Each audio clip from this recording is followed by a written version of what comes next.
Antigamente, quando este ano eu acompanhava algumas pessoas em direção espiritual mensalmente. Agora já não dá mais, não dá para fazer isso. Eu tive que dispensar todos meus 16 dirigidos. Mas quando alguém me pedia assim, padre, eu quero fazer direção espiritual, eu sempre perguntava: você quer ser santo? Se não quisesse, eu nem aceitava. Então esse é o, digamos assim, é o pressuposto. Agora, considerando esse princípio fundamental, porque isso aí, se a gente não entendeu isso, não dá para entender a proposta que eu vou fazer agora. Então esse é o pressuposto fundamental para todo o resto. Tendo claro esse pressuposto fundamental dessa nossa vocação à santidade, a igreja, Jesus Cristo deixou à igreja certos instrumentos, certos meios que nos ajudam a chegar a esse propósito da santidade de vida. E é sobre esses meios que eu quero falar hoje, porque eu tenho percebido que muitas pessoas estão assim um pouco perdidas em relação ao que eu tenho que fazer então para ser santo, para corresponder à vontade de Deus. A gente pensa naquele jovem rico lá que foi falar com Jesus Cristo e pergunta assim: bom mestre, o que eu devo fazer para entrar na vida eterna? No fundo a gente sabe mais ou menos ali o que a gente tem que fazer. Mas hoje eu quero falar de forma mais sistemática, uma proposta daquilo que todo cristão pode e deve fazer para cumprir esse caminho de santidade. Lembrando de uma coisa: a santidade não é algo que eu adquiro como uma coisa. Então eu fui lá na loja, comprei essa garrafa e adquiri, agora ela é minha, agora eu tenho. A santidade não é assim que acontece. Não é uma coisa que eu adquiro, pronto, antes eu não era santo, agora eu sou santo. A santidade é um estado, na teologia a gente chama isso de estado de perfeição, da própria condição humana, do próprio ser humano, que ela é realizada ao longo de toda a vida. E até o último suspiro nosso, não é que nós vamos ter alcançado a perfeição total, plena desse processo, dessa realização. Vamos imaginar, por exemplo, que São Paulo falou da graça divina, que a gente leva como em vasos de barro, um tesouro que a gente leva em vasos de barro. Santo Ambrósio fala que esse tesouro é a nossa natureza humana iluminada pela graça, santificada pela graça. Vamos imaginar então que a gente está com uma coisa muito preciosa nas nossas mãos ali, e o objetivo é levar para um nível de um prédio, né? Do térreo, sei lá, para o 24º andar. Como é que eu posso fazer isso? Ou eu pego lá o elevador e passo do primeiro ao 24º, ou eu vou de escada, subindo degrau por degrau até chegar no último nível. A nossa resposta a esse chamado de Deus para a santidade é assim. É como se fosse uma elevação do nosso ser, daquilo que a gente é, ajudado pela graça divina e também contando com o nosso esforço. É um trabalho duplo, né? É a graça divina de um lado e o nosso esforço de outro. Elevando aquilo que a gente é até o nível de degrau por degrau, até o dia da nossa morte, até o estado que nós conseguirmos elevar, correspondendo à graça de Deus no dia da nossa morte. No dia da nossa morte a gente vai receber a recompensa de Deus por aquilo que a gente fez em relação a nós mesmos, a nossa vida, a nossa família, aquilo que a gente é, a nossa história, correspondendo à graça divina. Então, a gente pode pensar assim, que momento dessa escadaria eu estou agora, né? No fundo a gente não sabe bem, porque a gente não sabe quando vai ser o último degrau a ser subido. Pode ser hoje, ou não? Pode. Não sei se eu vou terminar essa formação aqui. Então, espero que eu esteja num degrau bem alto, né? Se for o encontro de Deus hoje. Mas pode ser para qualquer um de nós. A gente tem que ter consciência disso. Ah, não, eu tenho mais 60 anos de vida. Não sei. Podem ser 60 segundos. Então é preciso corresponder com generosidade sempre. Procurar corresponder à graça de Deus sempre com generosidade e fazer esse caminho de santidade, de crescimento, de elevação daquilo que a gente é. Na verdade é a graça de Deus que vai nos elevando, né? A graça de Deus é como se fosse o elevador, mas a gente precisa pelo menos entrar e apertar o botão. Se a gente não entrar e não apertar o botão, Deus não força, né? Deus não vai. Então a gente precisa cooperar também com a graça divina, minimamente, e é essa cooperação aqui que entra no plano de vida espiritual. O que é que a gente precisa fazer para corresponder bem à graça de Deus, para poder fazer esse caminho de santidade bem? É sobre isso que eu vou falar hoje. Então, a gente pode resumir o conjunto de ações que a gente faz para corresponder à graça de Deus com o nome de plano de vida espiritual. Pode ter outros nomes, né? Esse é o nome que tradicionalmente a igreja usa, mas sei lá, projeto de vida, o que mais? Não sei. Enfim, o nome aqui importa menos, né? Mas aqui a gente vai chamar de plano de vida espiritual. O plano de vida espiritual são certas práticas religiosas que eu sou chamado a fazer ou para cooperar com a graça de Deus. Lembra que são sempre dois braços, né? A graça de Deus e a minha cooperação. Então, o plano de vida espiritual são aquelas práticas que servem ou para cooperar com a graça de Deus ou para fazer me aproximar da graça de Deus. Então eu tenho lá o elevador ou a escada que vai me levar até o 24º andar, o 25º, sei lá. O que eu tenho que fazer em primeiro lugar? Eu tenho que me aproximar, identificá-lo, me aproximar dele e entrar. Então, o primeiro passo para que eu possa me aproximar da graça de Deus é identificar quais são as fontes dessa graça divina. Eu vou aproveitar aqui. Nossa, quanto tempo eu não uso um giz, né? Graça de Deus e cooperação humana. Isso aqui na teologia, a igreja chama a graça de Deus de mística e a cooperação humana de ascética. Então, a ascética e a mística são os caminhos para a santificação. A santificação nossa e os meios para chegar à santidade. Mateus diz no seu Evangelho: sede santos, como vosso Pai Celeste é santo. Então, essa é a nossa meta, esse é o nosso objetivo. A finalidade última da nossa vida é isso aqui. Então, o primeiro modo, a primeira coisa que a gente tem que saber é, já que eu preciso dessas duas coisas aqui para realizar a vocação, a finalidade última da minha vida, eu preciso saber quais são as fontes da graça de Deus, certo?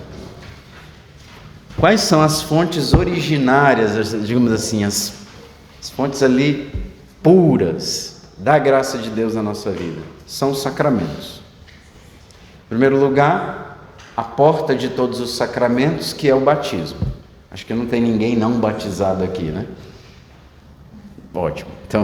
Então todos nós já nos aproximamos dessa fonte primária da graça divina. O batismo é uma torrente de graça divina. Em primeiro lugar, a gente se torna filho de Deus. Tá difícil entender aqui? O que vocês querem?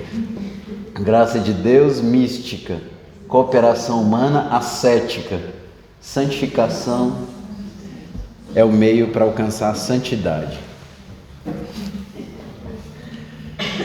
É o giz, não flui. Não flui, não desliza muito bem, né? Aí prejudica a minha capacidade. Então, o batismo é uma fonte de graça. Em primeiro lugar, nos torna filhos de Deus. Segundo, a graça. Depois, me torna membro da igreja, me insere dentro do corpo místico de Cristo, recebo os dons do Espírito Santo, as virtudes teologais, a fé, a esperança e a caridade, a graça da filiação, que é a graça habitual, também graças atuais, quer dizer, as graças para poder viver bem os nossos deveres de cristãos. Então, veja bem, Deus exige de nós uma vida, mas dá as graças para a gente viver essa vida. Como é que eu consigo amar os meus inimigos? Deus me deu a graça para poder fazer isso no dia do meu batismo. Então, eu já tenho o auxílio divino. Depois, todos os outros sacramentos. Então, o batismo nos dá pela primeira vez um monte de graças. Eleva a nossa natureza. Eleva aquilo que a gente é a um nível sobrenatural. Nos torna filhos de Deus. Coisa espetacular. E aí nos dá essa vocação de sermos santos, da santidade. Depois tem aqueles sacramentos que intensificam essa graça. Quais são esses sacramentos que intensificam a graça? A Eucaristia e a Crisma, unção dos enfermos, quando precisa, né? E a ordem e o matrimônio também intensificam a graça, além de dar outras graças para viver o estado de vida próprio dessas duas vocações que vêm junto com o matrimônio e com a ordem. Então, a Eucaristia, sobretudo, é importante, porque além da graça, nós recebemos o autor da graça, que é o próprio Jesus Cristo. E outros sacramentos, eles fazem recuperar a graça que nós perdemos. É no caso da confissão, porque a gente perde essas graças quando nós cometemos um pecado grave. Então a confissão, ela restitui aquilo que nós perdemos. Então os sacramentos são as fontes primárias da graça divina, certo? Obviamente que Deus pode agir também fora dos sacramentos, sobretudo pela vida de oração. Então, quando a gente pede ali uma graça divina, um auxílio divino, o Espírito Santo pela oração, pelos sacramentais também, os da água benta, a piedade, a devoção a Nossa Senhora. Então, são também fontes da graça de Deus. Mas, em primeiro lugar, são os sacramentos. Isso nos indica uma coisa muito importante. Se eu quero fazer um caminho de santidade, de santificação, sem os sacramentos, então eu tenho certeza de que eu não vou conseguir. Porque me vai faltar um elemento essencial para esse caminho de santificação, que é a mística, a graça de Deus. Então, aqui nós temos o primeiro conjunto, vocês vão ver, de elementos do plano de vida espiritual, é frequentar os sacramentos com frequência. Depois nós temos um outro elemento, um conjunto de coisas, que é a nossa resposta à graça de Deus. A gente não pode só contar com a graça de Deus e não fazer nada, né? Nós temos que cooperar com a graça divina, com o nosso esforço, o nosso trabalho, o nosso sacrifício, a nossa penitência, a nossa mortificação, a nossa conversão. Então, o mais importante, obviamente, é a graça de Deus, né? Então, que nos vem pelos sacramentos. Então, esse é o contexto geral do plano de vida espiritual.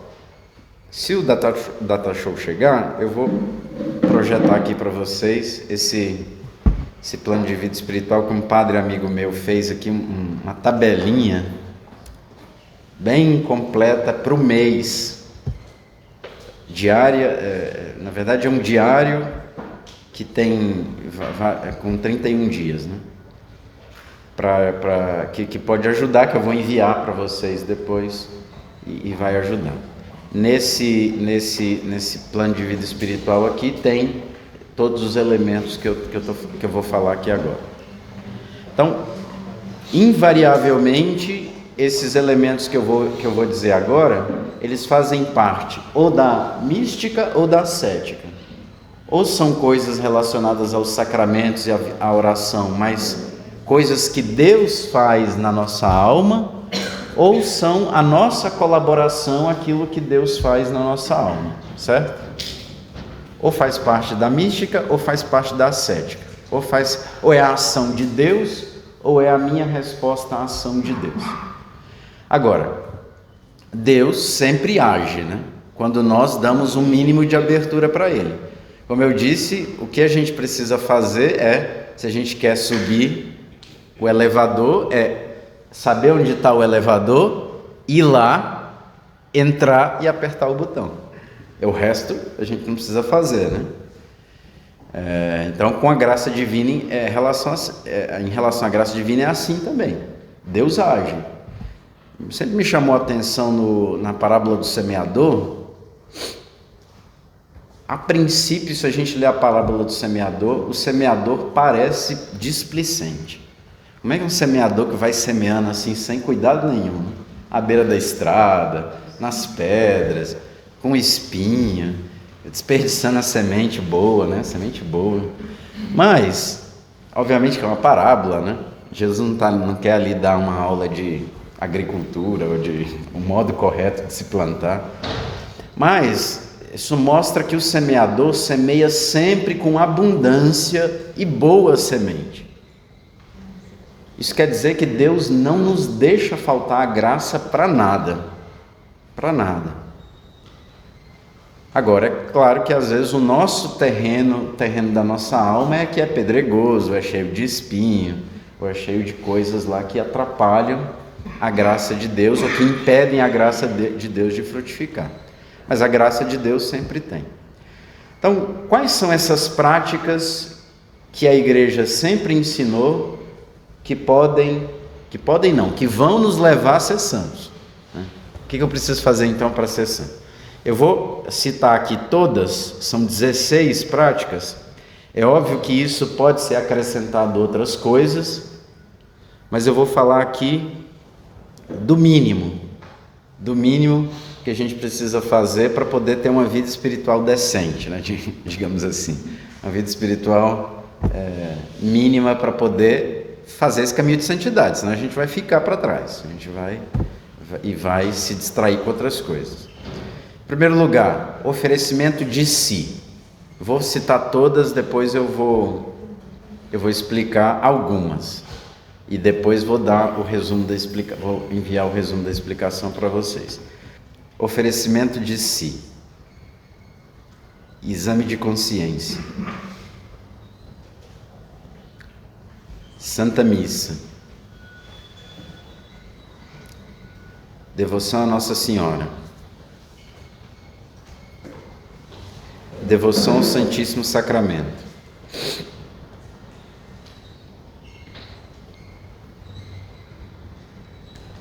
Rosário. Rosário pode estar dentro da devoção a Nossa Senhora, né? Que eu coloquei como uma coisa à parte, mas ela está aí, né?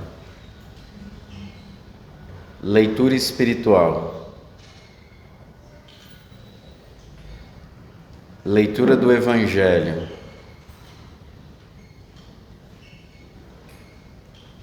Oração mental.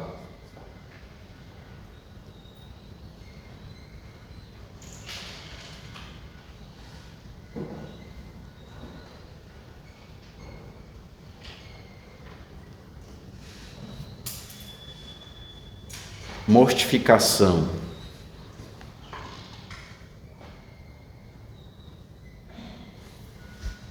Mortificação ou penitência, né?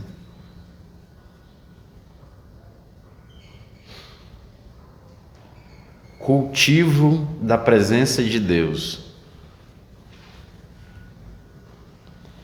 E apostolado cristão. Eu vou falar essas 12 e depois eu vou acrescentar as outras que faltam. Porque senão vai ser demais, né? Então, esse oferecimento de si, ele é um exercício de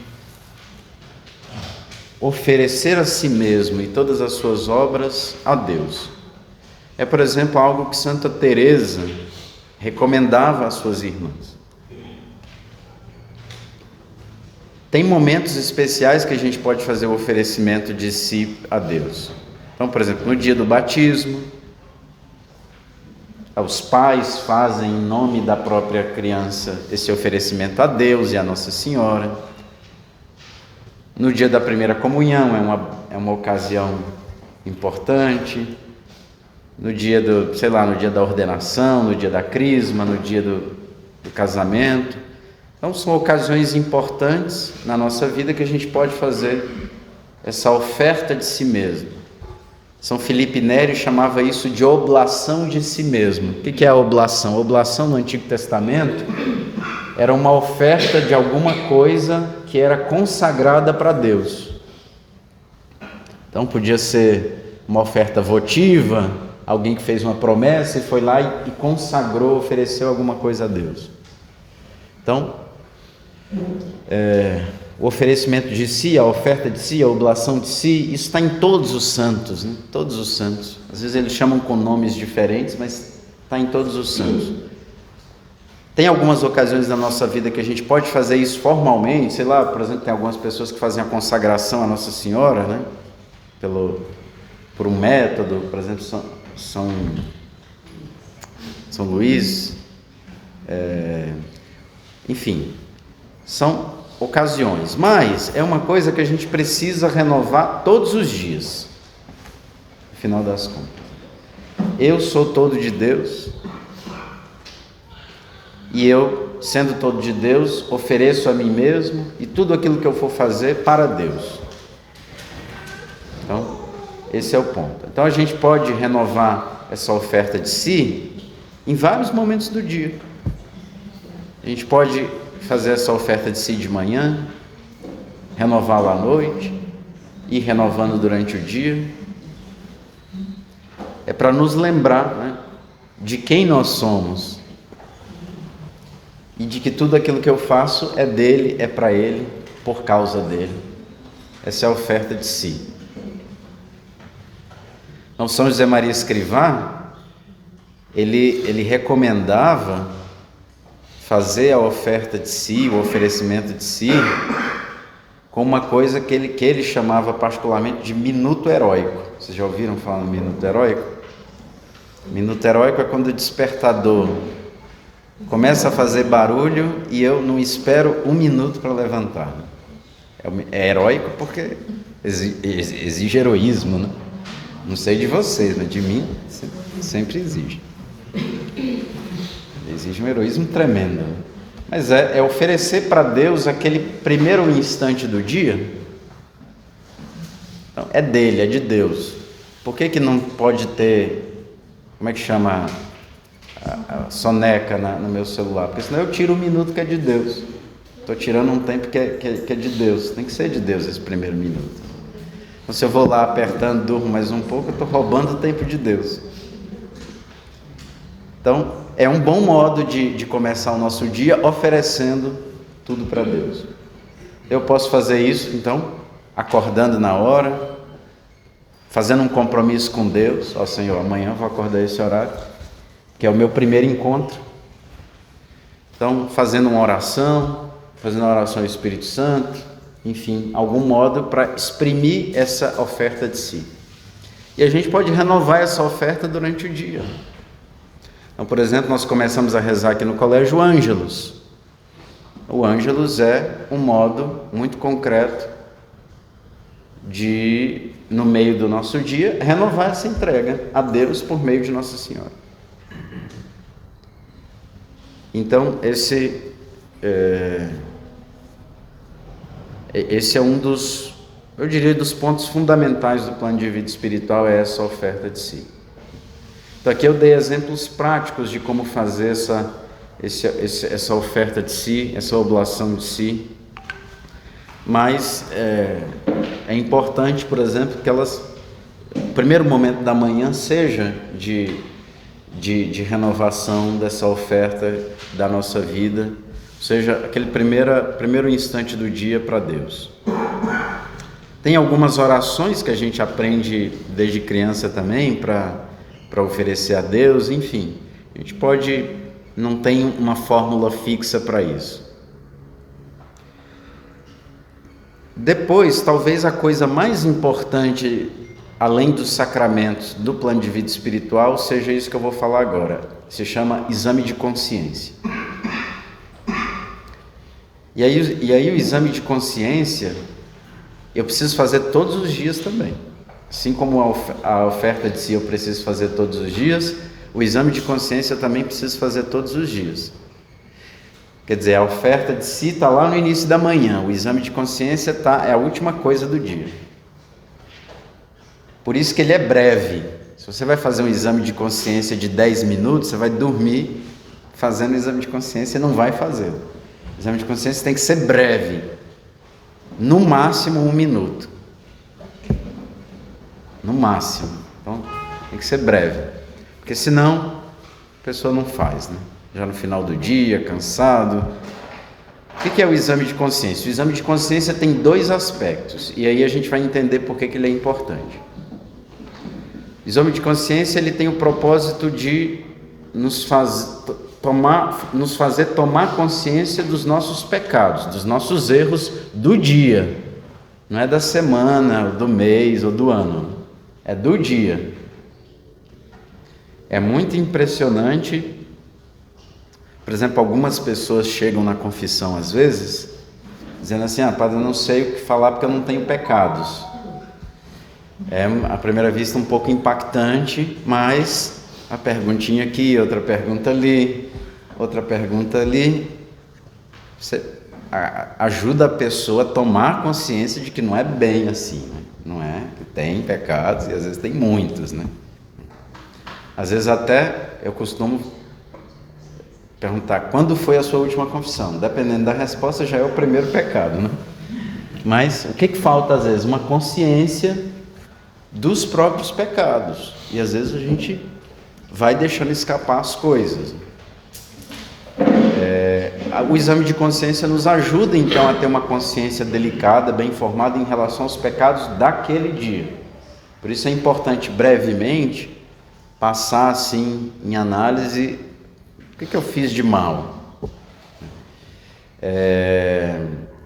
Sei lá, perdi a paciência em dado momento, falei ali uma palavra, um impropério, atendi mal alguém lá no meu trabalho, enfim, a lista de pecados é imensa, né? Isso aqui eu nem estou considerando o pecado grave, estou considerando os pecados veniais. Então, e poder pedir perdão a Deus também por esses erros.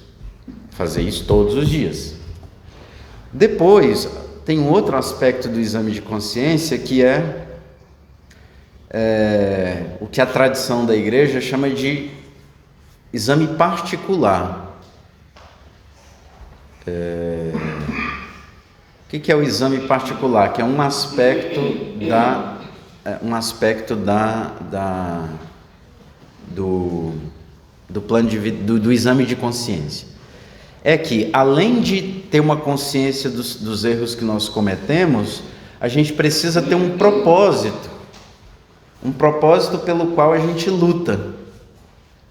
Lembra que eu falei das virtudes como propósitos que a gente quer alcançar? Então, são um monte de virtudes.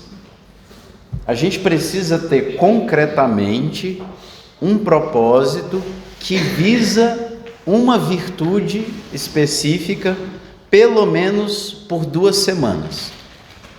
Então aqui é uma coisa bem, uma dica bem prática. Primeiro, não tenha mais de um propósito. Ah, mas eu preciso me converter em um monte de coisa. Você tem a vida inteira para isso, né? Vai colocar mais de um propósito, vai abandonar todos depois e não vai alcançar nenhum. É assim. A experiência dos santos nos orientaram muito bem em relação a isso. Santa Teresa fala: você quer pegar todos os pássaros de uma vez, todos vão voar e você vai ficar sem nenhum na mão. Então, um propósito por vez. E depois, não é cada dia um propósito. Você precisa ficar com esse propósito pelo menos 2 semanas. Então, aqui eu tenho 2 coisas. Nós temos o propósito, que visa alcançar a virtude. Então, qual é a virtude que eu quero alcançar aqui? É a paciência. Qual é o propósito? O propósito tem que ser uma coisa concreta, fácil, evidente, que não tem erro. A virtude que eu quero alcançar é a paciência. Qual é o propósito que eu vou fazer? Não levantar a voz, por exemplo. Ser sereno no tom de voz. Não alterar a voz com ira. Pronto, esse é o propósito.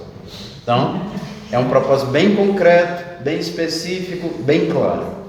Porque se eu faço o propósito assim, o meu propósito é ser mais paciente, é muito genérico. Não diz respeito a tudo e diz respeito a nada ao mesmo tempo. Claro, todo mundo quer ser mais paciente, mas como? Como? O propósito nos diz como alcançar a virtude desejada, certo? A virtude que eu quero alcançar é a ordem. Qual é o propósito? Arrumar a minha cama, mas muito bem arrumada. Então é arrumar a cama. Eu não vou levantar sem arrumar a cama. Então esse é o propósito. A virtude que eu desejo alcançar, a virtude da ordem. Vê que aqui eu posso continuar com a mesma virtude desejada e alterar o propósito.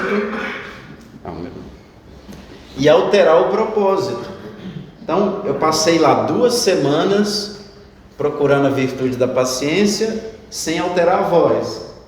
Fundamentei aquele hábito na minha vida. Agora, quando,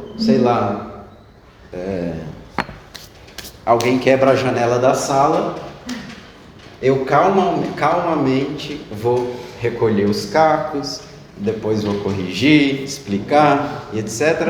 Mas muito calmamente, sem alterar a voz em nenhum momento. Então, eu sei que eu preciso ainda fundamentar melhor a virtude da paciência em mim, então eu não mudo a virtude desejada, mas mudo o propósito. Agora que eu sou uma pessoa muito com um autodomínio tal que jamais altero a voz em momento algum do meu dia, então eu vou colocar outro propósito, mas relacionado à mesma virtude, que pode ser o quê? Por exemplo, silenciar quando alguém, não retrucar, né?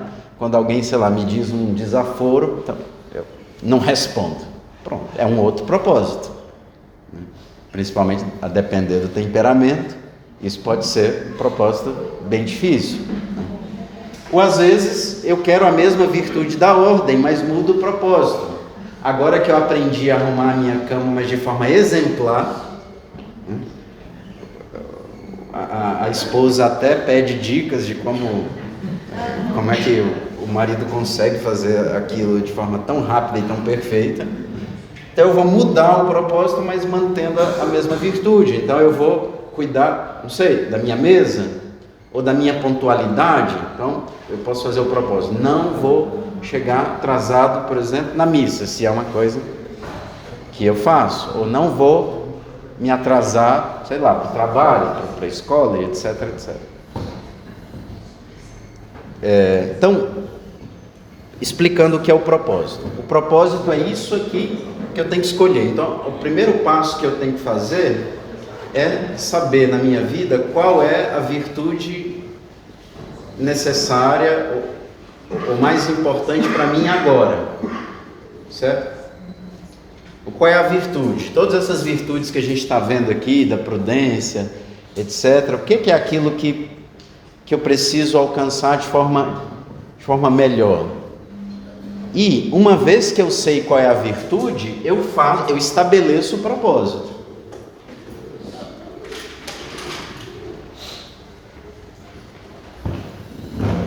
Isso aqui exige, veja bem, a vida espiritual é coisa séria, né, gente? Eu sei que vocês sabem disso. Mas a gente precisa dedicar um tempinho para pensar e rezar e fazer isso aqui também. Quer dizer, não é uma coisa que vem automática, né? Poxa, eu preciso pensar, qual é a virtude que eu preciso adquirir agora, né?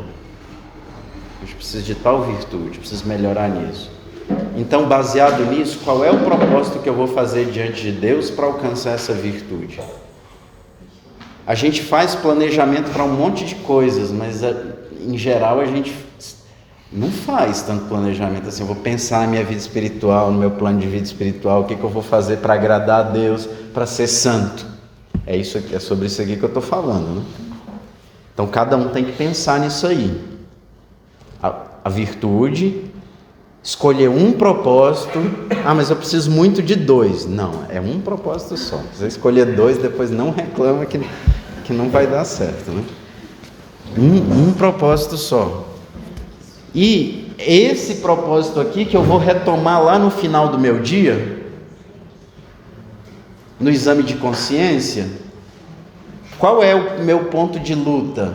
Eu estou lutando para alcançar o quê? Meu antigo diretor espiritual dizia assim: se eu pergunto para alguém qual é o seu propósito e a pessoa demora mais de 2 segundos para responder, é porque não tem nenhum. Por que ele dizia isso? Porque o propósito, ele tem que ser uma coisa que está tão impregnado, tão digamos assim, ele é motivo de luta todos os dias, todos os momentos do dia, que eu estou ali, minuto a minuto, procurando colocar em prática esse propósito.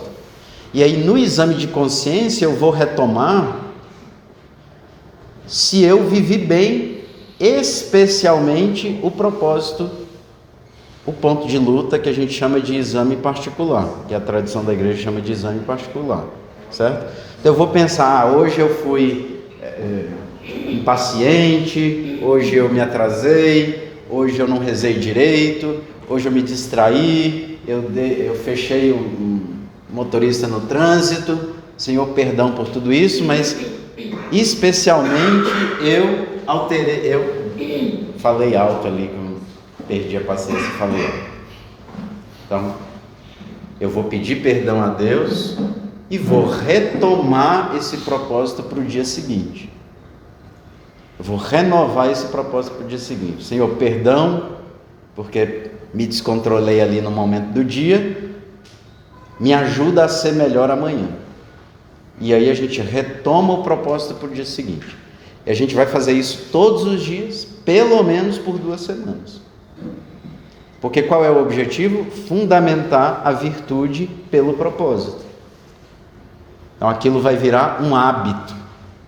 Um hábito. Às vezes precisa multiplicar as 2 semanas, né? Por 1 mês. Em geral, entre 2 semanas a 1 mês, para solidificar um bom hábito na nossa vida. Interessante, né? Os santos sempre disseram isso aqui, mesmo essa questão de dias, né? Do tempo. Um dia desses eu estava ouvindo uma entrevista de um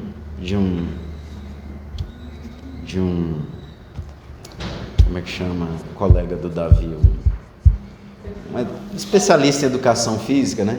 Ele estava recomendando às pessoas que começassem a fazer exercícios Imagina, vejam só, ele citou algumas pesquisas que dizia que, e ele recomendava, aquela pessoa que começa a fazer exercício e faz exercício todos os dias por um mês, é muito difícil que ela abandone depois aquele hábito que ela adquiriu, né?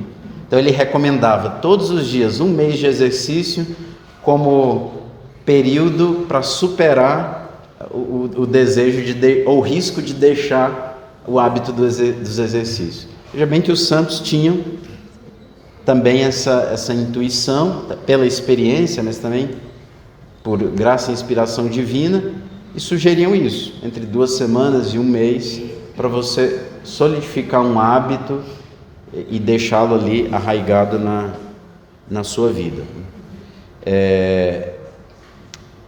E aí eu acabei falando desse terceiro aspecto da vida espiritual, do exame de consciência, que você pede perdão pelos pecados, pelas faltas, você examina de forma especial o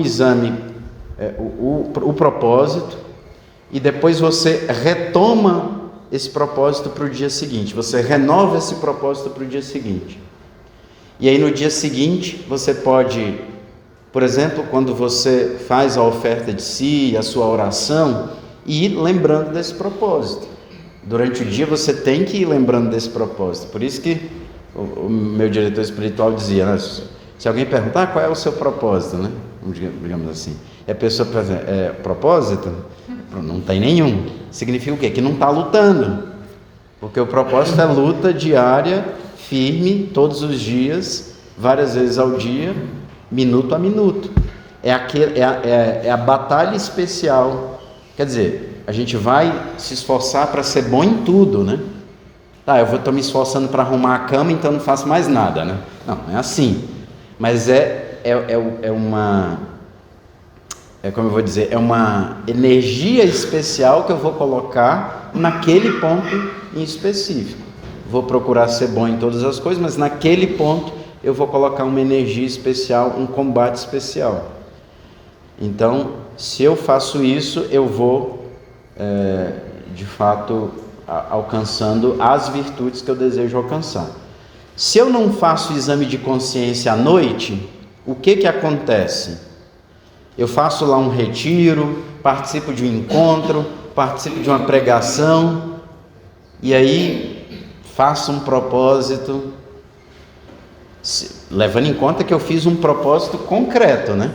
Bonitinho, porque às vezes o meu propósito está mais aqui, né? O meu propósito é ser santo. Mas claro, mas qual é o modo? Né? Qual é o modo? O meu propósito agora é ser prudente. Não, mas qual o modo?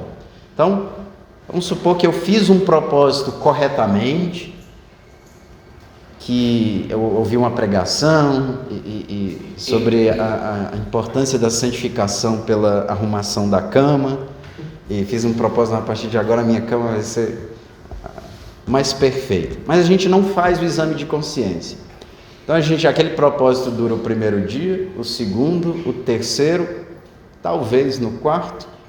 Aí eu já começo a deixar de lado, já esqueço um dia, já esqueço outro dia. Passaram-se 2 semanas e eu já não sei mais qual era o meu propósito. E se eu não sei qual era o meu propósito, eu não tenho propósito. E se eu não tenho propósito, eu não tenho crescimento nas virtudes. Se eu não tenho crescimento nas virtudes, eu não vou conseguir ser santo. É claro que muitas vezes a gente faz isso inconscientemente, né? A gente vê lá os nossos avós, mesmo os nossos pais, eles faziam isso. Iam lá rezar à noite e, sem saber o que era o exame de consciência, faziam o exame de consciência.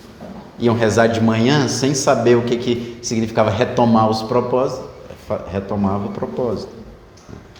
Então não é porque a gente não conhece o nome que a gente não faz, mas aqui eu estou dizendo para que a gente tenha consciência de quando nós não estivermos fazendo, do risco que é.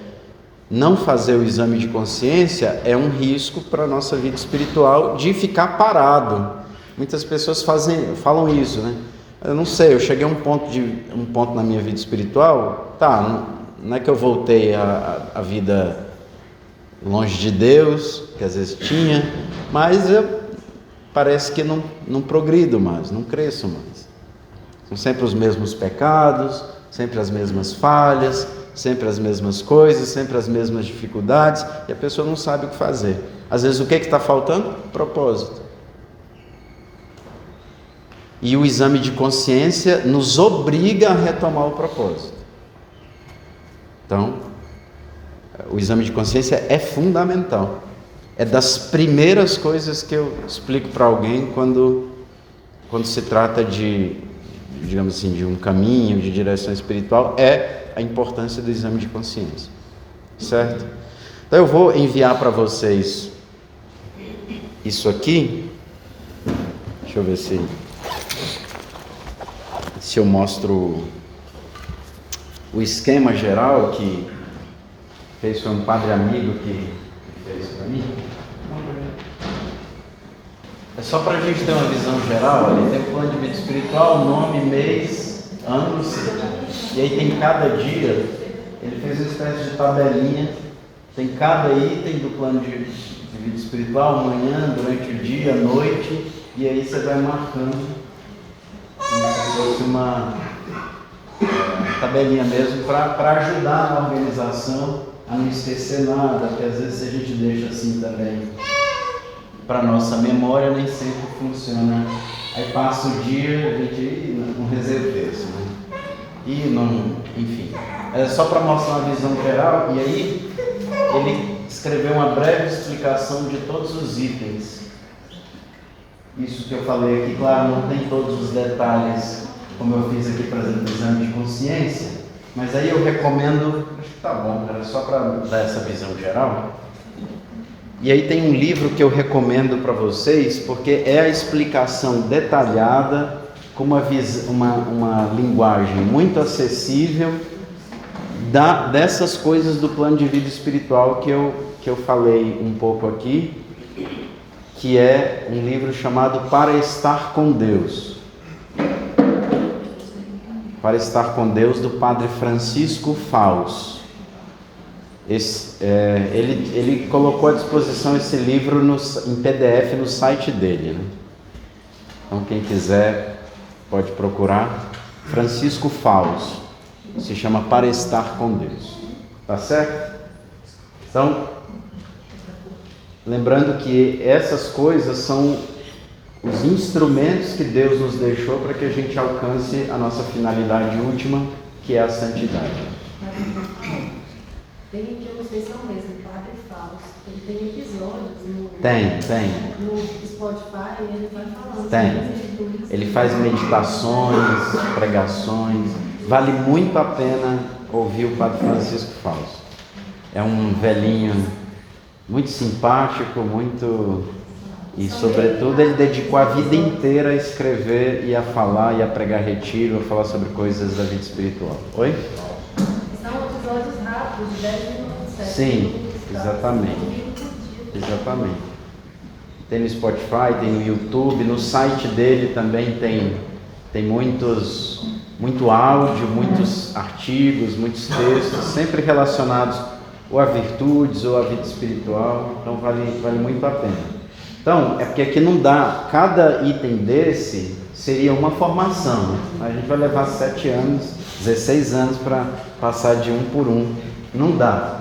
Então eu dei aqui uma visão geral, falei do exame de consciência, porque é uma coisa que, de todos esses itens, me parece a mais fundamental, justamente porque nos permite ter propósito, ter luta. Porque se não tem propósito e não tem luta, tem estagnação na vida espiritual. E aí talvez seja o caso de alguém, digamos assim, uma vez, de repente, em dado momento da nossa vida acontece isso. Então, com esse livro do Padre Francisco Faus, o que eu recomendo? Que você vá lendo cada item desse plano de vida espiritual para entender a importância. Ele dá também dicas práticas, né? Por exemplo, de como fazer a meditação, de como fazer da melhor forma a leitura da palavra de Deus. Você tem um monte de método, um monte de... Então ele dá lá algumas dicas, você avalia se cabe, se não cabe, se dá para fazer alguma adaptação. Mas, se a gente faz direitinho um plano de vida espiritual e cumpre, é fiel àquele plano de vida espiritual, a gente está no caminho seguro para a santidade que Deus espera de nós. E isso é para quê? Para quem é padre, para quem é casado, para quem é celibato, para todo mundo. Todo mundo tem que rezar o texto todos os dias. Todo mundo tem que se confessar, sei lá, pelo menos uma vez por mês. Pelo menos uma vez por mês. Todo mundo precisa ler a palavra de Deus todo dia, um trechinho. Todo mundo precisa ir à missa, ou celebrar a missa, no meu caso. Certo? Então, agora eu deixo com o Frederico, não é isso? E agradeço a vocês a atenção. No nosso último encontro, a Thalita esteve aqui. E falar depois da Thalita é uma covardia porque ela utilizou 90 slides, né? Quer dizer, em toda a minha vida eu não fiz 90 slides, né? E ela, no nosso último encontro, utilizou mais de 90 slides, né? Então, assim, hoje nós não teremos slides, tá? Assim, não teremos, né? Isso talvez empobreça aqui a nossa apresentação, mas vamos lá, acho que vai dar certo, tá? Então, nós continuaremos agora juntando vocação com aquele quadro que eu apresentei das disciplinas hierarquizadas. Se nós falamos, primeiramente, né, da estrutura das disciplinas e por que elas têm uma hierarquia e uma conexão entre cada uma, agora nós vamos ver as possibilidades de realização, né, da vocação de cada um, mas diante desse quadro de disciplinas. Rapidamente, né, vamos fazer uma retomada muito rápida, tá? Que nós falamos sobre o que nós somos, quer dizer, nós definimos o ser humano, né? Desde lá da queda dos primeiros pais, de Adão e Eva, né? Nós falamos sobre a estrutura da nossa alma. Nós falamos que a partir da estrutura da nossa alma nós temos 3 possibilidades de ação, né? Quer dizer, nós fazemos certas coisas, nós criamos certas coisas. Isso é a nossa razão, a nossa inteligência agindo no fazer, isso é a arte. Nós entendemos a realidade, o mundo e nós mesmos, quer dizer, é a inteligência agindo no entendimento, né? Isso é propriamente o intelecto fazendo ciência. E nós, moralmente, entre nós agimos no mundo, né? Isso é a ação moral, isso é propriamente o agir. Então é o entender, o agir e o fazer. São as 3 possibilidades de ação humana. E agora, e depois de estabelecer o quadro das disciplinas, agora nós vamos para a parte mais pessoal da coisa, tá? Que se lá no começo respondemos a pergunta, o que nós somos? Agora, nós vamos tentar responder para nós e para os nossos filhos e pensar nos nossos filhos quem nós somos. E vejam a diferença da pergunta, tá? O que nós somos responde universalmente e objetivamente para todos. O que nós somos responde que nós todos aqui somos uma coisa só. Nós somos homens e mulheres, quer dizer, nós somos seres humanos. Todos somos uma coisa. Agora, quem nós somos vai responder individualmente o que somos diante desse ser humano. E é isso que nos importa aqui, porque estamos falando aqui sobre a vocação dos nossos filhos, sobre a educação dos nossos filhos e sobre a nossa vocação, diante dessas possibilidades de ação. Porque, como eu já falei, não faz sentido pensarmos em vocação se nós não pensarmos nas possibilidades de ação, porque isso é exatamente o cumprimento da vocação. Então, vamos lá. Então, quem nós somos? Né? E para responder quem nós somos, né, nós devemos pensar que nós somos pessoa. Né? E pessoa, há uma definição de um filósofo muito antigo chamado Boécio, que ele diz o seguinte: pessoa é justamente essa alma racional que nós vimos, que é o que nós somos, individualizada. Né? Então, ele usa o termo assim, substância individual, né, com alma racional. Né? Quer dizer, é uma coisa, que é um indivíduo, né, que tem uma alma racional. Isso é propriamente uma pessoa. Aí, nós podemos, então, dizer que esta pessoa, que tem uma alma racional, ela tem uma coisa muito singular nela, que é o que nós chamamos de personalidade, que é aquilo que a difere e que a torna assim, muito especial. Então, a personalidade, ela se constitui duplamente. A personalidade se constitui de temperamento e de caráter. Hoje está muito em voga, né, falar sobre temperamento. Né? Então, nós podemos definir o temperamento como já uma condição fisiológica que nós temos. Tá? É como se fosse uma impressão genética que nós recebemos, tá, dos nossos pais e herança dos nossos avós e assim por continuidade. Este é o nosso temperamento, é alguma coisa que nós recebemos e que nós temos. Isso veio conosco, tá? Isso veio conosco. Uma definição aqui anotada, né? Temperamento, complexo de tendências que derivam da nossa constituição fisiológica, certo? Então, isso é uma constituição da nossa personalidade, é o temperamento. Isso nós não escolhemos, quer dizer, isso veio conosco, tá? Isso é constituído, tá? Por outro lado, nós temos um certo alívio, né? Que é o seguinte, que é o caráter, que aí sim, o caráter é a possibilidade de uma correção e de uma alteração dessa impressão que nós recebemos no temperamento. Então, o caráter seria um esforço modificante do temperamento pela vontade. Tá? E a partir desse esforço que modifica o temperamento pela vontade, nós precisamos fixar essa mudança. E essa mudança é fixada pelo hábito. Este esquema aqui dessa definição de personalidade com temperamento e caráter, eu já enviei para vocês, eu acho que todo mundo já recebeu um PDF do encontro que nós fizemos, né? A Lília já mandou, acho que no grupo. Então, vocês já têm esse esquema em PDF. Portanto, aqui o que nos importa muito não é falarmos sobre temperamento aqui agora, tá? Nós não vamos falar sobre as 4 possibilidades de temperamento, tem muita informação na internet sobre isso. Nós vamos falar mais propriamente sobre caráter aqui, pensando em vocação. Então, o caráter é esse agente modificador do temperamento, né? Então, é nisso que nós vamos focar, tá? Por quê? Porque essa é a possibilidade que nós temos de corrigir as nossas tendências que levam ao pecado. É através do caráter.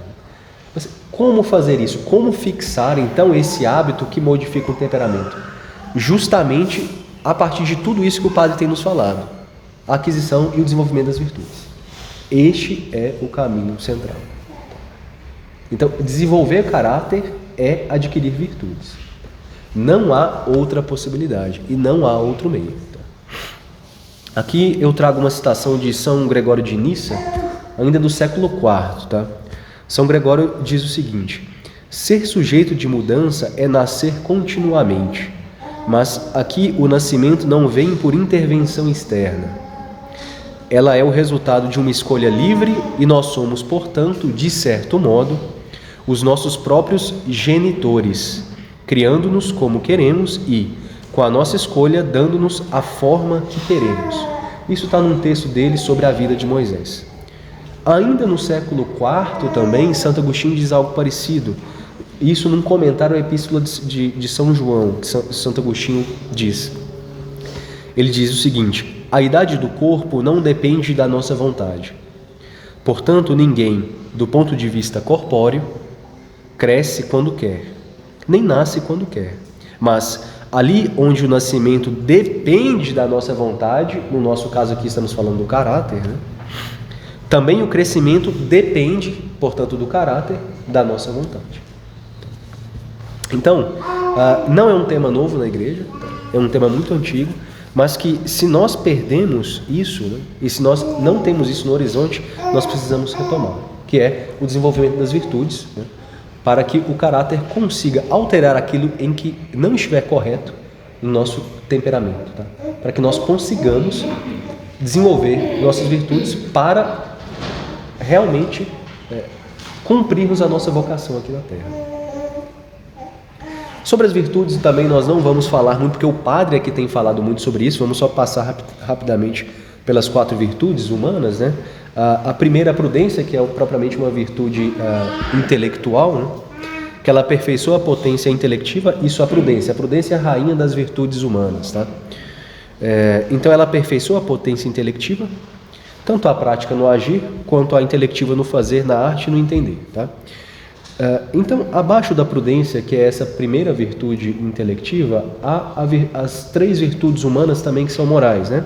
A justiça, a fortaleza e a temperança, né? A justiça aperfeiçoa o apetite volitivo, sensitivo e nutritivo. Volitivo tem a ver com vontade, tá? Então, a justiça aperfeiçoa esse apetite, né? No caso das decisões, tá? A fortaleza aperfeiçoa a irascibilidade, está ligada com a nossa capacidade de sobrevivência, né?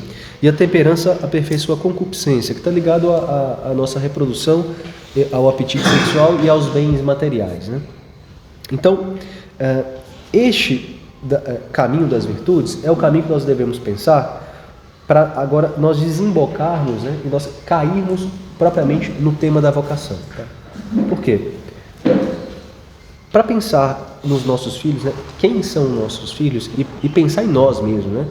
Nós já temos certa idade e nós já temos condição de com maturidade e sem auto-engano, né?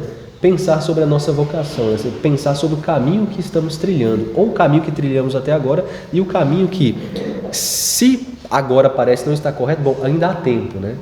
Isso gera até um certo alívio, né? Quer dizer, ainda há tempo, eu ainda tenho tempo. E com meus filhos eu tenho mais tempo ainda, né?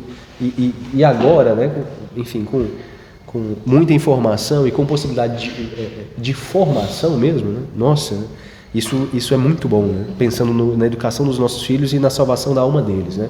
Que isso é o mais importante para todos os pais e é o que nós vamos ver aqui, que isso é propriamente vocação. Então, sobre vocação, né? Vamos fazer a ligação agora da pessoa, do caráter e agora a vocação.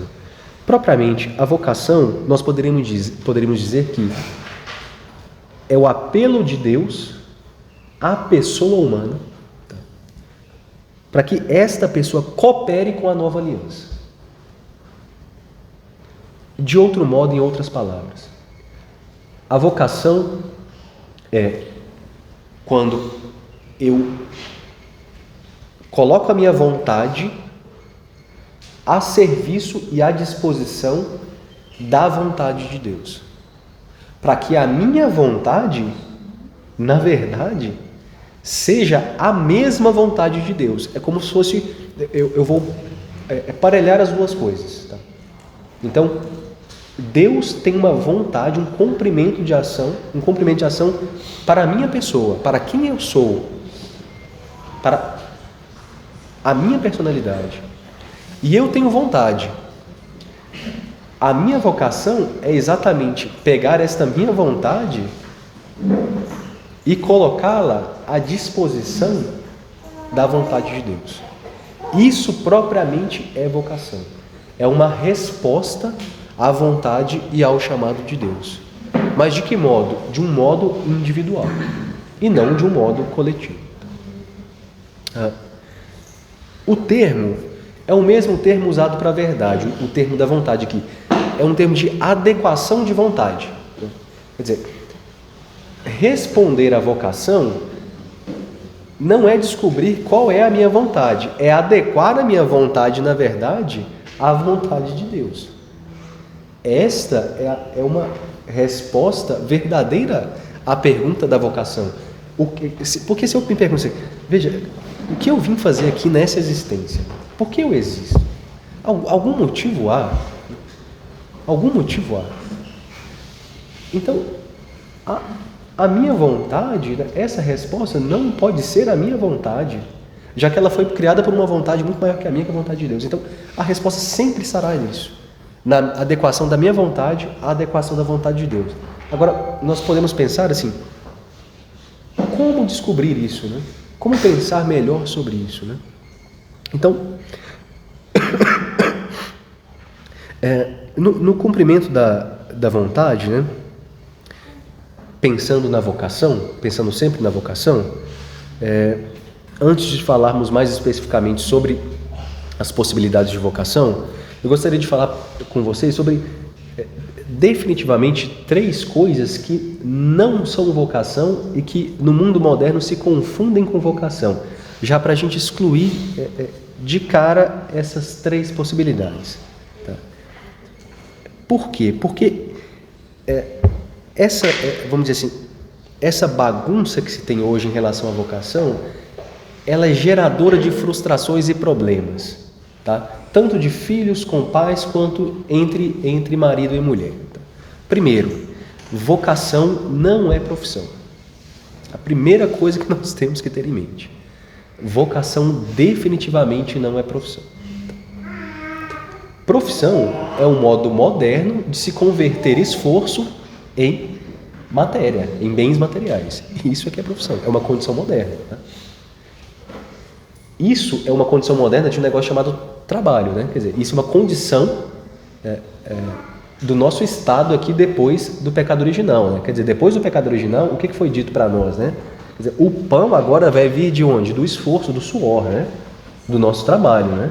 Então, veja, vocação não é profissão.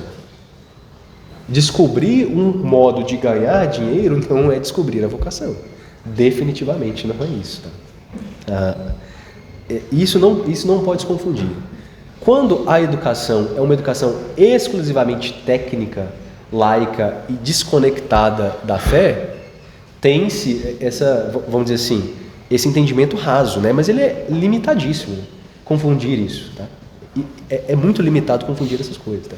É preciso pensar com muito mais razoabilidade sobre vocação do que apenas um modo de se converter esforço em dinheiro, tá? Eu não estou falando eu não estou dando desimportância, né? Ou melhor, importância ao trabalho. Não estou falando isso, pelo amor de Deus, tá? Eu só estou colocando cada coisa no seu devido lugar, tá bom? Muito bem. Então, propriamente, o trabalho e a profissão são os modos excelentes, inclusive de santificação, na verdade, tá? Eles são um modo excelente de santificação, mas não confundamos isso com vocação, tá? De modo nenhum. Tá? Um segundo ponto de confusão é entre vocação e predileção de atividade. O que eu quero dizer com predileção de atividade? Eu gosto de fazer tal coisa. Veja, gostar de fazer tal coisa muito dificilmente vai ser uma vocação. Tá? Muito dificilmente vai ser uma vocação. Por quê? Gostar de fazer tal coisa pode, por muitas vezes, ser uma fuga de responsabilidade. Por muitas vezes é o caso. E além de ser fuga de responsabilidade, um vício, né? Que pode se confundir com vocação. Tá? Então, pensem nisso. Uma predileção em uma atividade não pode se confundir com vocação. Assim como profissão não pode se confundir com vocação. Tá? São coisas distintas, tá? Então,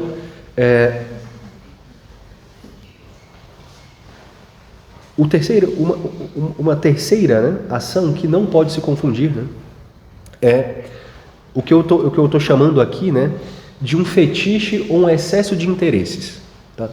Em que a pessoa fica dizendo que nunca acha a sua vocação, ou então que a cada 6 meses ela se interessa por alguma coisa e ela resolve ou pensa que aquela é a sua vocação, ou os filhos, né, na adolescência, ou quando vão ficando um pouco mais maduros, a cada 6 meses descobrem uma curiosidade nova, principalmente por causa da internet, quer dizer, hoje você verifica várias atividades e começa a cada 6 meses, você vai incursando em atividades e vai descobrindo a cada 6 meses o seu chamado divino, a sua vocação, né?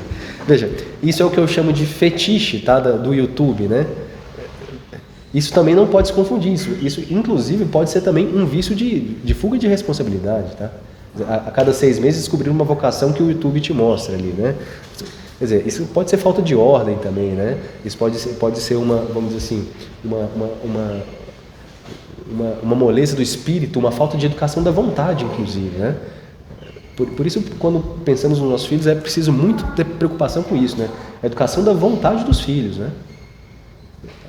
A cada 6 meses descobrir uma vocação. Esse não é o ponto que nós estamos trabalhando aqui, tá? Não é definitivamente o fetiche dos interesses, é excesso de interesse. É preciso tomar cuidado com isso, tá? Em geral, esse excesso de interesse está ligado com a falta de uma virtude, que é a virtude da constância. Quer dizer, há o vício da inconstância e falta a virtude da constância. Então, há sempre um início e não a finalização daquilo que se pretende, né? Você começa e não termina, começa e não termina, começa e não termina. É preciso tomar cuidado com isso, ok? Então, colocando esses 3 pontos do que definitivamente a vocação não é, vamos para agora então o ponto mais positivo, quer dizer, passando do negativo para o que não é, vamos para o mais positivo então, né? Quer dizer, a realização da vocação mesmo, ou propriamente o que ela seria, como eu falei para vocês, em relação a essa adequação do chamado, da vontade individual com a vontade de Deus, né? Vamos tentar adequar as coisas. Eu falei sobre a inteligência, eu acabei não comentando, né? Vejam, dentro das ciências, dentro da filosofia, nós dizemos o seguinte: a verdade é a adequação da inteligência à realidade, tá? Então, eu penso alguma coisa, né? E a coisa realmente é conforme eu pensei, quer dizer, eu adequei aquilo que eu pensei à realidade. Isso é a verdade. Por que é? Porque Deus é que pensou a realidade e eu também pensei a realidade. Então, há uma comunhão que é a realidade entre Deus e eu que pensei, certo? Há uma ponte aí. A vocação seria algo parecido com isso, não em relação à verdade, né? Mas em relação à vontade. Quer dizer, eu tenho uma vontade e agora eu quero fazer a adequação também à vontade de Deus, né? Então, qual que seria esse caminho? Nós podemos pensar o seguinte: há o caminho universal e o caminho particular. Por quê? Porque a vocação, ela é de certo modo universal. O que eu quero dizer com isso? Todos nós, enquanto seres humanos, quer dizer, o que nós somos, temos uma vocação só. Qual é essa vocação que todos nós temos? É a mesma. Exatamente, é o que o padre acabou de dizer. A nossa vocação, a minha e a de todos vocês, ir para o céu. Todos nós temos a mesma vocação, ir para o céu. Quer dizer, esse é o aspecto universal da vocação. Todos temos esse caminho. Todos fomos chamados a cumprir isso. Por quê? Porque nós somos criados. Deus nos criou para isso. Para após a nossa morte, né, nós voltarmos para a sua face augusta, né? Estaremos em beatitude, né? Estaremos vendo Deus face a face. Quer dizer, isso é um termo, né? Então, seremos felizes, né? Absolutamente felizes, eternamente felizes diante da face de Deus, no céu. Mas nós podemos ser parcialmente felizes aqui. E uma realização de uma felicidade parcial aqui na Terra é exatamente o cumprimento da vocação universal, mas de modo particular, do meu modo aqui na Terra. Inclusive é belo isso, né? Quer dizer, a felicidade eterna é para o céu, que é a vocação universal para todos. Mas uma felicidade em gotas aqui na Terra, nesse vale de lágrimas, pode ser alcançada, né? Mas como? Sempre com a finalidade de Deus e pensando na minha realização de uma vocação particular. Então, vamos dividir então. Nós temos de um lado a vocação universal que serve para todos, mas para que eu consiga cumprir essa vocação que é universal para todos, eu só posso cumprir do meu modo. Por quê? Porque eu sou uma pessoa individual. Eu não vou me santificar do mesmo modo que a minha esposa. Não vou. Por isso o meu chamado é diferente do chamado dela. Nós dois intentamos ir para o céu. Mas como nós vamos fazer isso? Cada um respondendo de um modo diferente. Portanto, vocação universal de um lado, vocação particular do outro. Então a vocação particular é o quê? É um modo singular que cada um vai ter que cumprir para que essa universalidade ocorra. Para que essa vocação universal ocorra. Até aqui tudo bem? Até aqui tudo bem, né? Então, um exemplo que eu acho muito interessante, que eu nunca esqueci, é a vocação como camiseta. Então você veste ao serve você. Perfeito. O seu marido não vai te servir, a sua não vai servir, então a vocação individual é isso. Perfeito. Os outros que eu ouvi, achei interessante. Quer dizer, todos têm que ter uma camiseta, mas cada um só serve em você, né? Perfeito. Então, deixa eu usar aqui. O padre não está aqui, né? Minha letra vai humilhar a letra dele agora, né? A Thalita ficou me perturbando, falando da minha letra, né? Na última formação.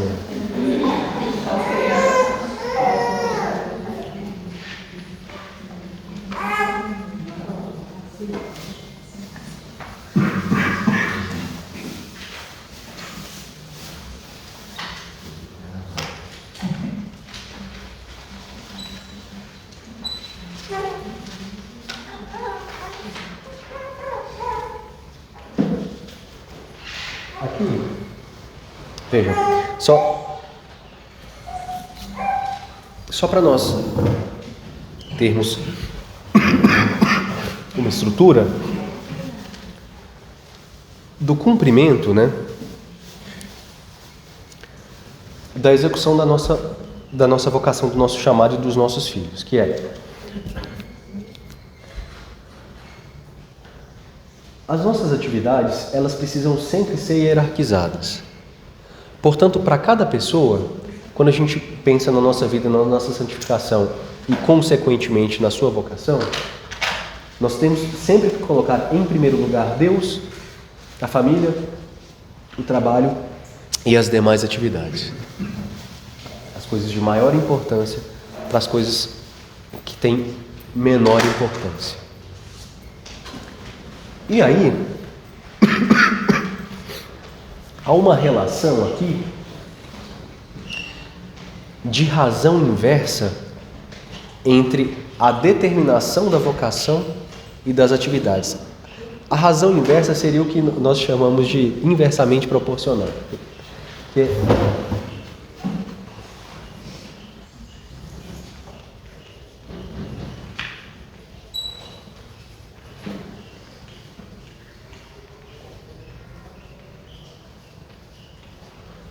é o seguinte: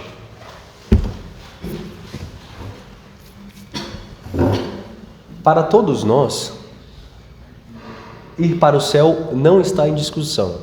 Quer dizer, a determinação para a santidade é completa. Quando estamos falando sobre Deus, e ali o modo de ação que nós fazemos, então, é o cumprimento dos sacramentos, como o padre tem falado, a aquisição das virtudes. No caso da família, também, né?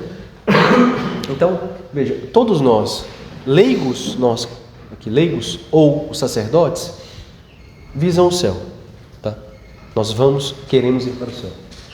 Aí, nós temos certas escolhas de vocação, por exemplo, de uma vida religiosa, sacerdotal, ou não, de uma vida laical. Vamos dizer assim, que seria o primeiro pensamento sobre vocação que nós temos, geralmente é esse, né? Depois nós temos sobre o trabalho, outras possibilidades de trabalho, e depois sobre demais atividades rotineiras, né? O que eu quero dizer aqui é o seguinte: quanto mais específica for a atividade e mais variada, na verdade, tá? Menor será a determinação disso em relação à nossa vocação. Um exemplo. A pessoa, o sujeito é um historiador, né? E aí ele pensa sobre a sua vocação e aí ele não sabe se ele vai, não sei, fazer um doutorado, vai fazer uma tese sobre Portugal, né, em Macau, na China, ou sobre se o Brasil era colônia ou não de Portugal, né? Quer dizer, até 1822 não existia nenhum documento, em mais de 150 mil documentos de Portugal, nenhum documento dizia que o Brasil era colônia de Portugal. Só depois do infeliz José Bonifácio é que foi colocado que o Brasil era colônia como uma influência liberal maçônica, enfim. O que eu quero dizer é o seguinte: esses detalhes não importam em nada para a nossa vocação. Em nada. Nada. Não sei, no caso do direito, no caso da medicina, né? Alguma especialidade é a minha vocação. Vejam, a vocação está muito mais ligada com a obrigação do cumprimento dos nossos deveres do que em saber se a minha tese de doutorado ou se a minha dissertação de mestrado deve ser esta ou se a minha linha eu devo seguir. Definitivamente não. Veja, se nós temos dúvidas ou se os nossos filhos estão tendo dúvidas sobre a vocação, a primeira coisa é pensar o seguinte: a vocação ela é exercida quando eu cumpro a minha obrigação. No caso, nós casados, o nosso dever de Estado.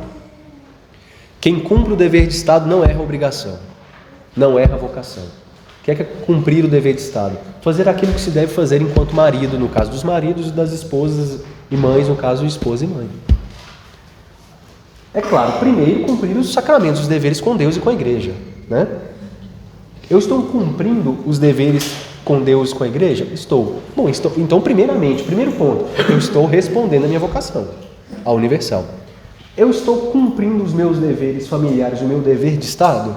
Estou. Então estou cumprindo a minha vocação. Eu estou cumprindo o meu dever de ofício, de trabalho? Estou cumprindo então a minha vocação. Eu estou cumprindo as minhas atividades outras? Bom, aqui então eu já cumpri muito dos meus deveres. Agora as minhas atividades outras têm muito menos determinação e importância para a economia da salvação das almas. Mas definitivamente. Definitivamente. Aí lazer é coisa de gente rica, né? Que faz lazer né? Mortais não tem lazer, né? Então, é claro que se você tem tempo, ótimo, mas definitivamente não é uma determinação para você ir para o céu, o lazer, né? Então, pensemos nisso. A vocação é o caminho, é a resposta para ir para o céu, né? É responder a nossa vontade à vontade de Deus, né? E pelo menos não fazer coisas de lazer que levam para o inferno. Não, exato. O lazer pode levar. Exato. E não colocar as atividades outras, né, no lugar que não é cabido exato. Eu gostaria de fazer 3 comentários que essas 3 perguntas, na verdade, estão naquele PDF, tá? Para nós falarmos sobre, agora mais especificamente ainda sobre os nossos filhos, que eu acho que é o que mais interessa aqui para nós, né? Sobre, assim, possibilidades de vocação dos filhos, né? Eu acho que pelo menos para mim é o que mais importa, assim, né? Falando sobre esse tema, né? Pensando, veja, sempre nós temos que ter em mente, na memória, aquele quadro hierárquico das disciplinas. Isso é muito importante, tá? Por isso eu fiz questão de trazê-lo aqui, né? E, a partir daquele quadro, a primeira pergunta, pensando nos nossos filhos e pensando na vocação dos nossos filhos, né? A primeira pergunta seria: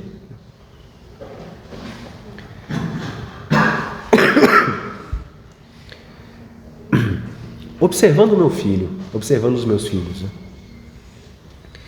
Em algum deles eu noto uma nítida facilidade ou capacidade no fazer. no fazer.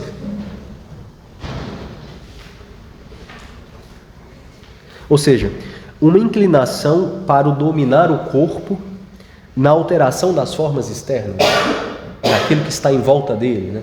Materiais diversos, né? Ou no caso dos homens, dos meninos que fazem luta até, ou outros meninos, né? Quer dizer, um bom domínio corporal, né? Fino, inclusive, dos dedos, né? No fazer as coisas, tá? E em geral,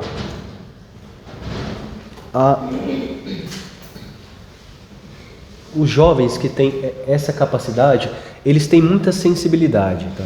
Muita sensibilidade, principalmente visual e auditivo.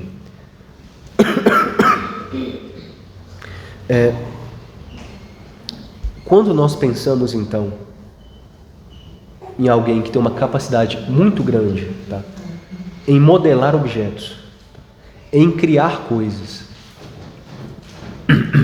em alterar formas, com muito domínio do próprio corpo, porque esse é o principal no fazer, é dominar o corpo para que o corpo responda àquilo que se pensa, e aquilo que se pensa vire a forma pensada na realidade. Nós então estamos diante de uma possibilidade do que seria fazer arte, em geral, tá? Então, uma vocação para as artes. Lembrem-se que nós definimos arte aqui não como as 7 belas artes, tá? Mas todas as possibilidades do fazer. Então, todas as artes servis. O que são as artes servis? Relembrando, as artes que servem ao corpo, tá? Todas. Marcenaria, culinária, arquitetura, todo o fazer que serve ao corpo. Tudo.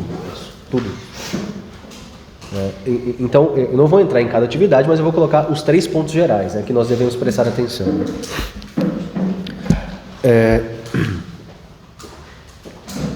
Então, de novo, pensando no temperamento, né, os melancólicos são muito voltados para isso, tá? Então, crianças com uma sensibilidade muito grande, tá? Para música ou para interesses visuais e auditivos muito refinados, tá?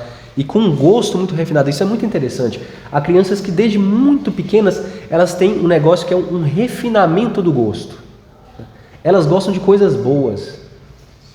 Parece até uma iluminação desde muito cedo, né? É preciso estar muito atento a isso, muito atento.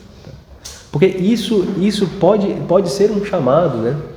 Isso pode ser um motivo de chamado, tá? E como eu falei, vejam, não confundamos, tá? Fetiches e interesses diversos com vocação, mas nós devemos ficar atentos a coisas que são genuínas, a interesses que são genuínos, tá? E que nós, enquanto pais, devemos guiar os nossos filhos neste caminho. Lembrem-se da parábola do denário, né? Quer dizer, o dom é dado, né? O dom no sentido assim, o presente, né? O presente. Todos nós temos certas facilidades, certos presentes, tá? Nós devemos aproveitar isso. Não quer dizer que todos nós seremos, sei lá, cientistas, grandes cientistas, artistas ou coisas do tipo. Não é essa a questão, tá? Não é essa a questão. A questão é conseguir atualizar aquilo que de melhor nós temos, as nossas potências, tá? Aqui, no meio de nós, aqui mesmo. É isso que nós devemos fazer com essa possibilidade do que nos foi dado por Deus, tá? Então pegar aquilo que me foi dado por Deus, eu não vou enterrar, né? E eu não vou enterrar meu filho junto com isso que foi dado, né? Eu devo estar atento para apresentar, assim como a do denário da candeia também, né? A candeia não pode estar escondida, né? Uma vez iluminada, né? Por isso eu acho que o conhecimento dos temperamentos é importante. O temperamento enquanto uma ferramenta apenas, mas uma ferramenta útil, porque entender como cada criança funciona em termos temperamentais pode te abrir um pouco o entendimento de quais facilidades ela pode apresentar, porque geralmente algumas facilidades estão muito relacionadas a certo temperamento, né? Então, entender mais ou menos como é essa criança, né? Se ela é uma criança de reações mais quentes ou mais frias, né? Coléricos e sanguíneos ou fleumáticos e melancólicos, acho que ajuda bastante. É mais uma ferramenta pedagógica para compreender quais são os dons que Deus deu a essa criança, quais são as inclinações que ela tem, quais são as necessidades. Sim. A segunda pergunta, né, que está relacionada com a segunda possibilidade de ação, né? Uma nítida facilidade no entender. Quer dizer, meu filho, né, ele tem uma facilidade na compreensão dos fenômenos que nos cercam. Se sim, né, nós podemos ter um apontamento para o grande gênero da ciência. Né? Quer dizer, eu tenho um dos meus filhos, ele é, apesar de muito novo, né, mas de todos eles, ele é o que tem as sacadas lógicas na hora do jantar, do café da manhã, né, no almoço. É aquele que na mesa ele consegue relacionar, fazer até certos paradoxos e conexões lógicas assim que ninguém tinha pensado, né? Ninguém tinha pensado. Quer dizer, é preciso ficar atento para que, bom, se isso pode ser desenvolvido, né? Esta pessoa pode ser guiada para um caminho em que a lógica e a constituição do raciocínio seja bem desenvolvida para que ele consiga exercer melhor essa sua capacidade. Então, essa seria a segunda possibilidade do grande gênero, né? Do fazer, no caso das artes. Lembrando, sempre eu gosto de falar isso, não confundamos a arte, só não restringamos com as artes do belo, pelo amor de Deus. Tá? E a segunda das ciências, né? Então, essas facilidades no entender causa e efeito. Alguns dos meus filhos têm essa facilidade, eu percebo que algum deles tem essa facilidade, né? Entre fazer a relação muito, muito também refinada, né? Não no gosto agora, mas entre causa e efeito, né? Entre o fenômeno que está acontecendo, conseguir entender e explicar, e replicar, e até reproduzir aquilo ali, de algum modo. Esse seria um segundo apontamento, né? Um terceiro apontamento, né? E esse é preciso ficar muito atento também, principalmente hoje, né? Quando nós temos pouquíssimas vocações sacerdotais, assim, religiosas, né? Talvez também por uma falta de sensibilidade dos pais, né? Que é uma facilidade muito nítida, né? Para o cumprimento, para a aceitação e para o desejo do bem-agir. Né? A criança tem isso com muito mais evidência, né? Do que outras, né? E se sim, nós podemos ter um apontamento talvez mais claro, né? Para ciências práticas, né? Para a história, para o direito, para a economia, para a ética, né? E, quem sabe, para uma vida religiosa. Tu pediu a palavra cumprimento e aceitação no quê? Do desejo do bem-agir, né? Do bem-agir, né? Do bem. Há crianças que, meus filhos, por exemplo, né? Então, todos têm o direito à boa fama, já dizia São Tomás, então não posso falar nomes aqui, são meus filhos. Mas veja, eu tenho um filho que ele tem uma facilidade enorme em descumprir regras. E eu tenho uma filha ou um filho que tem uma facilidade, uma dificuldade gigantesca em descumprir regra. Assim, descumprir uma regra para um dos meus filhos é uma coisa que demanda energia, não consegue.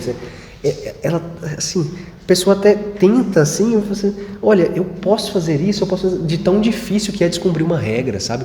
E a vontade de agir bem é tão grande, tão grande, tão grande que você não consegue, ela age bem, ela quer fazer o bem, e isso é bonito e é bom, e quer fazer isso. Né? Então,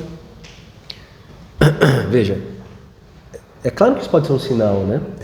E se nós não estamos olhando, quem que vai olhar? Quer dizer, se nós não guiamos, quem que vai guiar? Quem? Ninguém. Somos nós, né?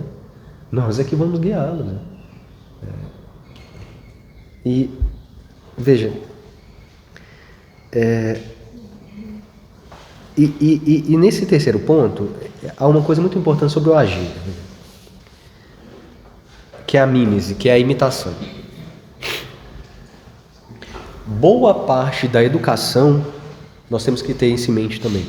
Boa parte da educação é um negócio chamado imitação.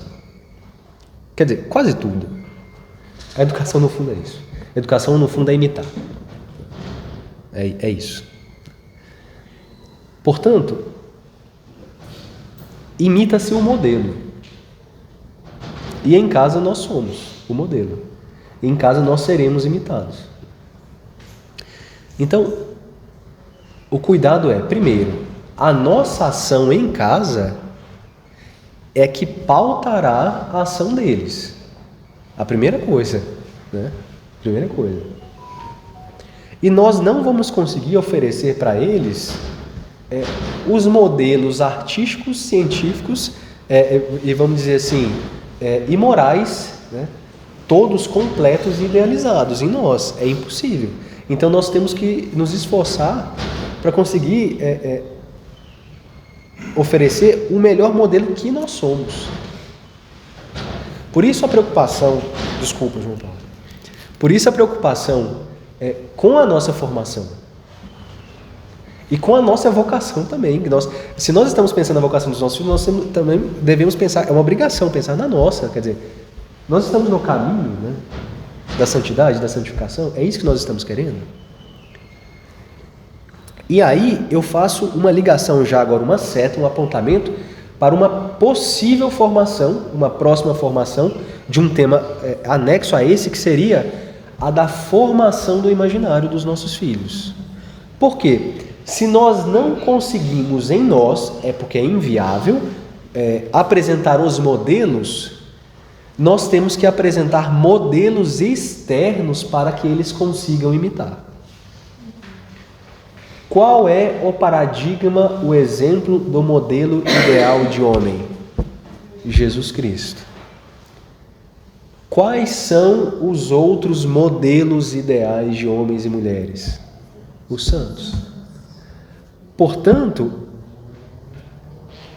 o imaginário dos nossos filhos, a memória dos nossos filhos, deve estar preenchida e enriquecida com modelos ideais, paradigmas. Quais são? Jesus Cristo e, por conseguinte, os santos. Como os santos? Através da vida dos santos. Através da vida dos santos. Claro, junto a isso, há outro modo de enriquecer o imaginário, né? Literatura, música e aí sim as 7 outras belas artes, evidente. Mas sempre o modelo moral são os santos, né? Há quem costuma dizer assim, o modelo moral é assim, Jesus Cristo, depois os santos e depois as próprias crianças, né? Então nós aqui não somos modelos de nada, né? Me desculpa. Então, eu acho que nós podemos, com essas 3 perguntas, anexar essas perguntas àquele quadro de atividades. E não sei, fazer uma meditação um dia em casa, rezar e a partir daí pensar bastante nos nossos filhos, né? Pensar nas atividades que eles estão exercendo, nos modelos que eles estão seguindo, o que eu estou apresentando para os meus filhos, na possibilidade de vocação deles nesse sentido, né? Da vocação universal e da vocação particular. Como é que eu vou ajudá-los, né? E claro, nós somos pais, nós não somos eles, nós não faremos a vocação deles, não faremos, mas nós podemos guiá-los, podemos ajudá-los, né? E então a ideia da imitação é muito importante. Eu gosto sempre de falar isso. E só mais uma coisa para finalizar, assim, sobre esse negócio da imitação e do trabalho da santificação, né? Veja, eu sou funcionário público e em determinado momento da minha vida, a partir dos meus filhos, eu decidi montar uma pequena marcenaria em casa, né? Eu não sei se eu já falei isso para vocês, mas com a finalidade última mesmo da marcenaria não era propriamente a marcenaria, mas é o seguinte: eu tenho filhos homens e meus filhos, pela condição do meu trabalho, eu sou policial militar em Brasília, eles não me veem trabalhando. Eles não me veem trabalhando na minha atividade, que eu trago dinheiro para casa. né? Eu faço outras atividades, eu leciono e tal, mas essa atividade mesmo eles não me veem trabalhando, né? Então veja, eu precisei criar um ambiente em que eles me observassem trabalhando. Então assim, vamos pensar nisso, né? Vamos pensar nisso, assim, olha, como é que meu filho vai gostar de trabalhar se meu filho não me vê trabalhando? Pais e mães, né? Quer dizer, eles não me veem exercendo uma atividade em nenhum momento do dia. Quando eles estão me vendo, eu estou deitado, eu estou dormindo, eu estou fazendo, sei lá, jogando algum xadrez aqui, só. Mas meu filho nunca me viu exercendo uma atividade laboral, modelo, nunca. Mas nunca vai ver? Nunca. Isso é importante também, vamos prestar atenção nisso, tá? Isso é muito importante, né? Para guiá-los, tá? Veja, a marcenaria é um exemplo, pelo amor de Deus, tá? Não estou falando que... É só um exemplo, né? É porque isso para mim foi fácil fazer, né? Mas digo, cada um vai ter uma facilidade para alguma coisa, né? Mas digo só para a gente pensar, né? E aí, para finalizar mesmo, né? Eu justifico aqui nas 3 ações, né? A função mesmo da educação que a escola, e eu acho que nós estamos tentando passar para os nossos filhos. Nós devemos sempre prestar muita atenção nisso. É o seguinte, pensar a vontade dos nossos filhos, educar sempre a vontade dos nossos filhos, tá? Há uma imagem linda que é a seguinte.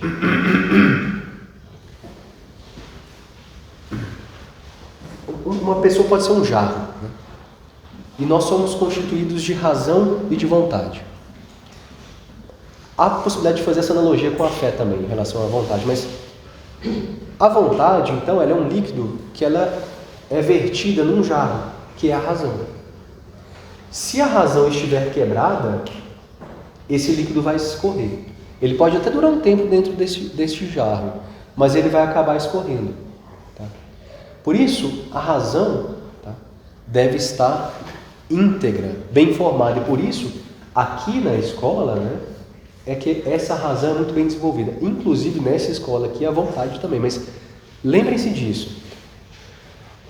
A educação da vontade dos nossos filhos está ligada à educação da razão dos nossos filhos, né? Então nós devemos dar as duas coisas juntas. A inteligência e a firmeza na vontade dos filhos.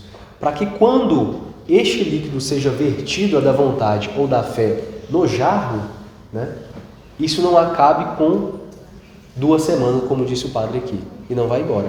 Porque o que garante a vontade firme e a fé, no caso, é uma boa doutrina e uma boa formação, e uma boa educação. E isso é o que garante. Tá? Oi? A continuidade jogar dentro da razão. Garante que o líquido não saia, que a vontade não acabe rápido, em 2 semanas. Né? Eu tenho um compromisso de fazer alguma coisa durante muito tempo. E no 3º dia eu já não faço mais, né? Porque a minha vontade acabou. No fundo, este compromisso não era um compromisso racional, deveria ser. Toda ação nossa deve ser racional, e não por vontade, guiada. Assim, eu tenho vontade de fazer isso, vou fazer. Mas antes de ter vontade, é preciso que isso seja racional, para que a vontade seja submetida à razão. Então, o jarro tem que estar completo, firme, não quebrado. Por quê? Porque, veja, qual que vamos dizer assim, é a tríade da educação, e aqui realmente eu finalizo, né? Quer dizer, é sempre a reta razão, certo? Sempre a reta razão. Aí, quando eu tenho a reta razão no entender, né?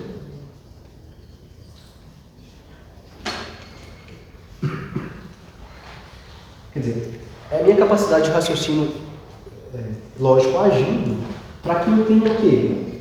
Eu acesso o quê? O verdadeiro, a verdade. Quando eu tenho a reta razão, né? No fazer, eu tenho as belas artes, né? Junto com todas as outras artes, né? Então, eu tenho o quê? O acesso ao quê? Ao belo. Ao belo da criação. E quando eu tenho a reta razão, no agir, que essa é a função também da reta razão, no agir, o que eu tenho para completar, né, a tríade, né, da educação clássica e da educação que nós buscamos para os nossos filhos, né? O bom através do agir para a finalidade do bem supremo que é Deus, né? Para o bem da minha vida, o bem dos meus pares, né? Para a salvação das almas, né? E para a não danação das almas no inferno. Essa, né, é a tríade de educação que nós devemos buscar. E é deste modo que a vocação individual pode ser pensada e exercida. Sempre com vistas ao verdadeiro, ao belo e ao bom. De modo particular em cada um de nós, aqui pensando nos nossos filhos, as atividades que eles podem exercer para que na terra haja a felicidade parcial e a sua santificação, para que universalmente e depois da morte haja a felicidade e a beatitude eterna, né? Porque a beatitude é isso, né? O Bento ou o Baruch, né, é o feliz, né? É o feliz diante de Deus, né? E a felicidade só é possível assim. Quer dizer, em gotas aqui, mas em abundância no céu. Certo? Gente, era isso. Obrigado.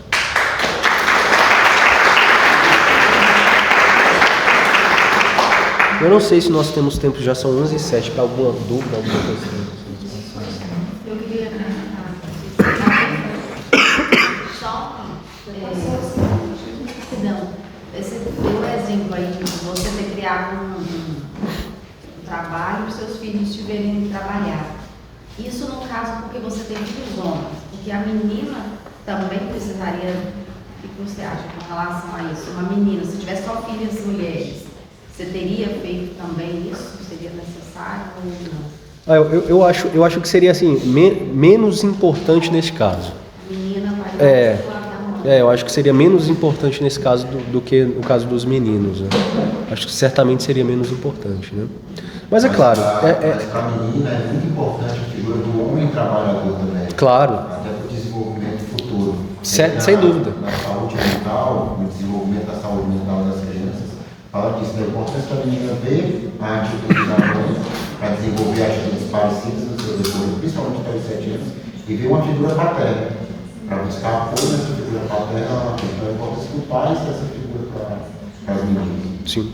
O pai que sai para trabalhar, né? Não, claro, assim, no caso dos meninos, eu digo assim, em relação à imitação mesmo, mas essa figura realmente do pai, né, masculina e da atividade do pai realmente é muito importante. É claro que é melhor que se você consiga fazer isso, sim, ótimo, né? É melhor que faça, né?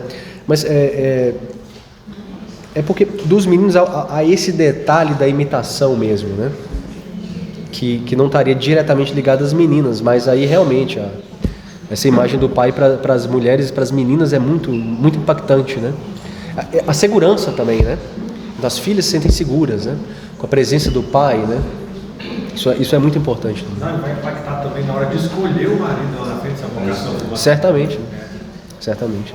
Exatamente. Mas vai escolher de acordo com o que o pai trata a mãe, da forma que o pai trata a mãe, da forma que o pai trata a mãe. E a menina espelhará a mãe, no agir, no vestido, na imitação da mãe. Não, eu sei, a presença do pai e um pai trabalhador, ela vai querer escolher o marido trabalhador. Se o pai não tem esse espelhamento, ela vai escolher mesmo. Isso influencia na escolha. Miriam, mas para a mulher eu acredito que seja mais constante, porque a mulher está mais dentro do ambiente doméstico, no seio da família, trabalhando, né, servindo. Mas é o que a Flávia está falando.